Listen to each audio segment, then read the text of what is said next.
What's up, agency owners? Jason Swenk here with another great episode of the Smart Agency Masterclass, a podcast for the digital agency owner that wants more freedom and to be able to scale their agency faster. And today I have a special show where we're going to talk to an agency owner who, out of necessity, built an amazing agency by only working 10 to 12 hours a week. Yes, you heard me right. We're going to talk about the steps and how she did it so you possibly can do that to make it fit with your lifestyle. So let's go ahead and jump into the show.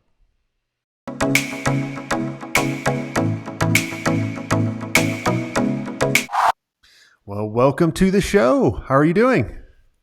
Oh, I'm doing great. Thanks so much for having me. Yeah, excited to have you on. So tell us who you are and what do you do? Yeah, so my name's Andrea Jones. I'm a social media strategist and I run an agency that offers done for you social media services, primarily working with online business owners in the coaching industry. So we have a lot of business coaches, DEI experts, and that sort of thing. We handle all of social media platforms and we do a lot of organic content creation from video editing, caption writing, graphic design, and more. So that's kind of where we play. Fantastic. Well, how did you start the agency? Are you an accidental agency owner or did you have plans to do it? Oh, definitely an accident. So, like for context, I love the internet. I love playing on the internet. I started my blog in 2004. I started a YouTube channel in 2007, way before it was cool. People thought that was totally weird back then. So I loved the process of content creation. But when I met my husband, actually met him through YouTube, creating YouTube videos. I ended up moving countries from the US to Canada, and that really jump started my career. I needed something that was location independent as I was figuring out my citizenship status. And I started freelancing, and I actually called myself a freelancer who just happens to have a team for like 6 years. I was like scared of the word agency, but definitely started as out of necessity, as an accident. But as soon as I realized repeatable nature of social media, people need it all the time. I knew I landed on a really good business model. And so it just kind of doubled down on that pretty early on. Very nice. Well, let's go ahead and talk. Has it always been working 10 to 12 hours a week? Because a lot of people are like, man, that's my dream. Because, we'll have mastermind members and agencies come to me that want us to buy them because they're miserable because they don't have any time to themselves and they struggle. So were you at that point and you made a change, or have you always been that way? Yeah, so I like working. I definitely would say I'm a workaholic. My husband has a very demanding job as well in real estate. So we both like working a lot. So I was probably working about 50, 60 hours a week, which from what I hear is pretty typical from agency owners. Well, But I really that's enjoyed it. there. Most people work way more. Really? Oh Oh yeah. no. But yeah, I mean, it is a lot of work. But I did work that much up until about a year ago. And I had to make the change when I got pregnant. So, being in we're young, we're both in our early 30s, no kids, you could work all the time. But as soon as I got pregnant, I got really sick. I couldn't physically go through the day. So I had to start making changes. And that's when I started removing myself from client calls, hiring more staff to be able to support my clients, hiring my first employee, like actual employee, not having like a bunch of contractors doing random stuff that I'd always have to corral. That really made the difference for me. But, it was such a long journey because I kept having to iterate the structure of the company. And every time I would, I still had myself as the center point of everything that was happening. And it wasn't until I got pregnant and realized that everything goes through me. I approve all of the posts, I approve all of the copy, I approve everything. Once I realized that I couldn't do that part anymore, that's when everything changed for me.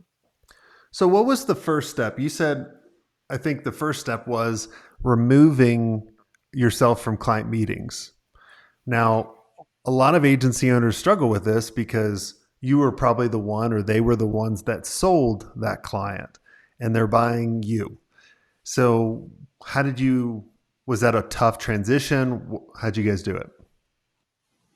Yeah, so I think part of the reason why some of that transition was a little bit easier, it was hard. I won't lie, it was very hard. But why it was a little bit easier is because I got super clear on my company culture.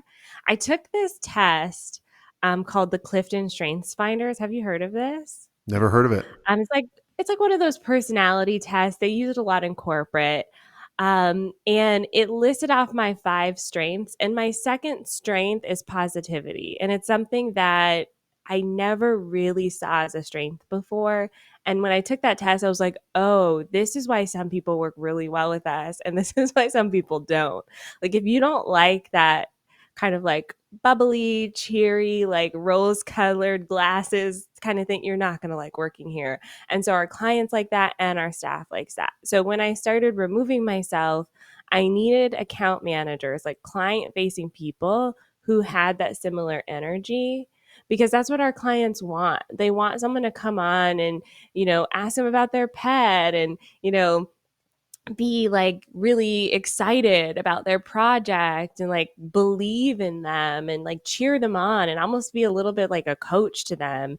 And so when I started training my team on that, I was literally training them on how to have small talk, how to, prepare for a meeting so that you kind of have a direction and a place to go, how to study the client so that they feel like comforted and like warmed and welcomed. And so I started training up my current team to be able to handle those calls. That was the first piece to really kind of removing myself. And there was a transition period where I was still on the call, but I really wanted my clients to like my staff. And when I know I hit it was one of the clients, she sent like a message or something when one of those weeks where I was super sick and I was like, I just can't make it to this call today. She sent a message to me after and was like, oh my gosh, your team is amazing. They did this, that, the other thing. And I actually felt bad. I was like, oh, my clients don't need me anymore. But that's exactly what I was working towards. So definitely some mixed feelings there. But that was the biggest part of my time, like that I had to commit to was those client meetings. I always joke with the agency owners that we consult with and in the mastermind when they're able to achieve the ultimate role of the CEO rather than the owner, there's a period in there. And I went through this running the first agency where you're completely depressed because of that, of going, oh, the agency doesn't need me. You walk into this meeting, no, I'm good. You walk into another meeting, no, I'm good. And you're like, man, I'm a piece of shit. And then you realize going, holy cow, I put this amazing team together that believes in something that I believed in. And they are going toward and making every decision based on the direction where we want to go. And then you're like, oh wow, like this is really pretty cool. And you realize that you have a different role. So when that started happening, or after you realized going, oh, this is pretty neat, how did your role change? Like, Yeah, I went from being someone who was leading the strategic vision for our clients to being someone who was coaching my team. So I wasn't actually doing the strategy. I was more coaching my team on how to do the strategy. And it feels very different. I definitely feel more like a mentor than an expert, if that makes sense. So I can kind of help my team find the solution instead of always giving them the solution to the problem. So an example would be, anytime there's something that happens in the news. Recently, the Queen passed away as we're recording this. And so for me in the past, I would come in and go, okay, here's what we're going to do. We're going to do this, that, and the other thing. Let's talk to these three clients because I'll know they'll want to release a statement. And this time was different. My team actually told me I was unaware because it happened when I wasn't working. And so I got a quick emergency message. We have like a hotline where they can reach me when I'm not working. And it was like, hey, this happened. Here are the three things we're going to do. Is this good? And I was like, oh, I don't even have to think about this. Yes. Okay. Yes. And so, my job is really to help them figure out the solution. And sometimes I can be a sounding board. But most often it's just like final sign off. Yeah, go do it. fun. I will say the downside is I did lose some people in this process. One of my key team member. She'd been with me for 5 years, did not like the new direction, did not like all of the responsibility, and actually ended up leaving to find another job. And so it's not all, not everyone is going to be able to like step up to the plate for that, but it really created space for us to hire more people. And to bring on new talent and that sort of thing. So not everyone's going to be on board with some of those shifts. What, so what, if you were coaching one of the agency owners going through this to get to a point where they can kind of pick and choose, right? So we went through kind of, really you're coaching your team and making sure they have the right values you do. What else would you tell them? Like, how long did it take you, and how long, right? Like, what would be like the average? It'd be like, well, a year, 6 months, 3 months, what? Yeah, I it took me about 9 months. um, but I think I really fast tracked it. I really feel like it probably take a year, year and a half to really get that foundation under, because we did have some challenges. Like I said, one of my team members quit, and she actually quit the month before I was having the baby. So Bad employee. there's time. Yeah, well, it happens. At the time, I was very upset, but my team rallied and we figured it out. But not everyone's going to be on board, and it actually made me realize that that person had a lot of weight in their role, that we needed to disperse the responsibility. So there, like, I think there needs to be that timeline, because it's not going to go as planned. Like, things never follow the plan. So, and that timeline really gives you the opportunity to test run it. So I had, when I had the baby, that was really our first test run of this process. And that was not the right moment for the test run. I really wish I had made myself more time for that. But honestly, it's been about 4.5 months since I had the baby. We've iterated. We've been able to iterate and iterate and kind of fine tune that process. So give yourself time to practice not being around, to practice actually limiting your hours, because that part is super challenging. There were so many things like passwords that only I had, that I had to share with the team. So little things like that where you have to really be tuned in. And in that time as well, get support. I cannot emphasize this enough. I think sometimes as agency owners, especially if we're successful, we have a successful business, we feel like, oh, we could figure it out. Honestly, having a mentor, having someone who's done this before is key. My mentors helped me through so many bumps that I ran into that I wasn't expecting. Yeah, I totally agree on that. Now, and when we say like, because I only work about 8 to 10 hours a week, but those are meetings. My mind is always on, right? So I'm always kind of working. So I just want to, and I think, and I don't want to put words in your mouth. You're probably always thinking about work as well. Is that right? Is the 10 to Yeah. 12 hours kind of meetings a week? Yeah, I would say 10 to 12 hours at my desk. So Mondays and Fridays, I don't really have a lot of meetings, but I do a lot of our marketing. So I'm recording podcasts, I'm, recording YouTube videos, I'm writing. So it's like time in this office at my desk. But I am constantly thinking about work. I have like my little Google Keep notes app where I'm like putting ideas all day. So there is some stuff that happens outside of those hours, but when I say 10 to 12 hours, it's like I'm in my office at my desk.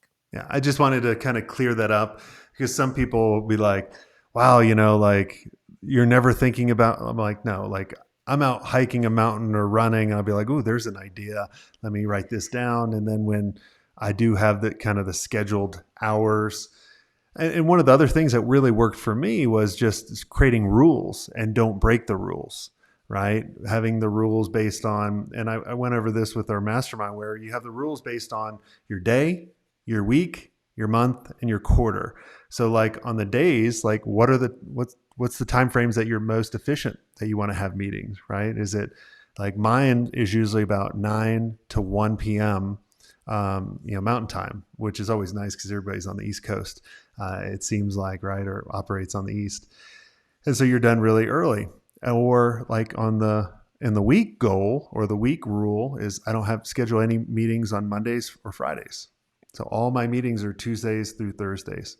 And that's it. And it just keeps it really easy. If you guys create rules and stick by them, then you'll be way more energetic. You'll like your agency, and then you'll realize what are the right people that we need to bring in. Is there anything else that I'm missing? Yeah. So, one of my favorite rules, especially for those of you who work in social media or digital marketing, we have to be on all the time. So, one of my favorite rules is I don't have any notifications for any social platforms or my email. And when I tell other people this, especially the email one, they're like, "What if you miss an email?" There is rarely an emergency. And in my signature, I do have my phone number. So obviously, people can call or text me. But I mean, we live in a digital world, and I coach my team and my clients. It has to be a true emergency to use that lifeline. But that really is one of those rules that helps me set those boundaries because it's really easy to keep working. I like my work. I liked working a lot. Now I like spending time with my growing family. And so I don't want to be on my phone all the time or be like pinged or distracted when I should be paying attention to something else. So, yes, I still check my email. I still check my Instagram, when I'm in between tasks, but I'm not getting distracted by that notification. And that's one of those rules that really helps me keep my work hours, and keep my personal time. I love it. Well, this has all been amazing. Is there anything I didn't ask you that you think would benefit the listeners listening in?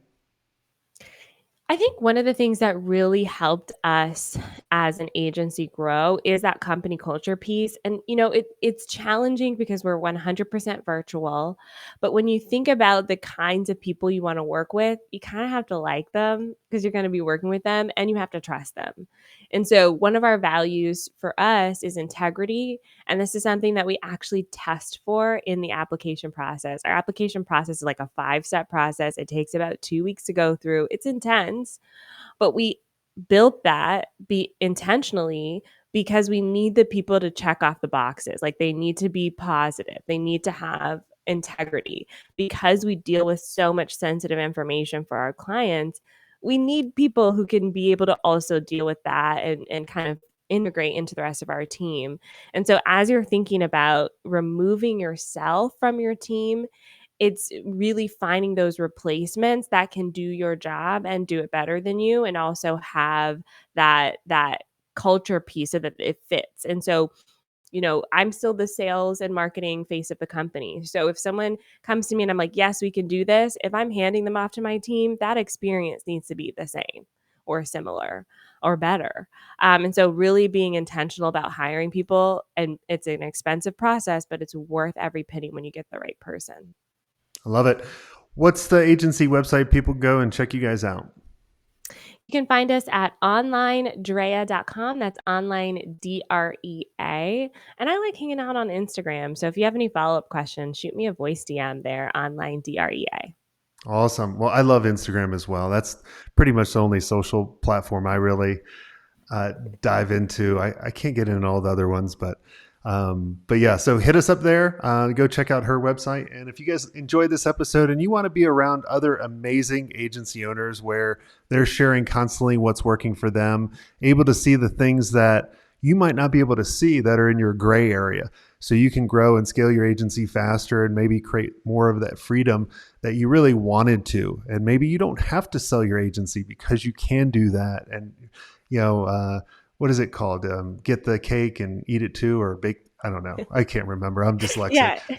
Is that right? What is it? You can have your cake and eat it too, I That's think. it. See, you all know it's not scripted. I just make this shit up as we go. If you guys want to be a part of an amazing community of just agency owners, go to digitalagencyelite.com. It's digitalagencyelite.com. And until next time, have a swank day.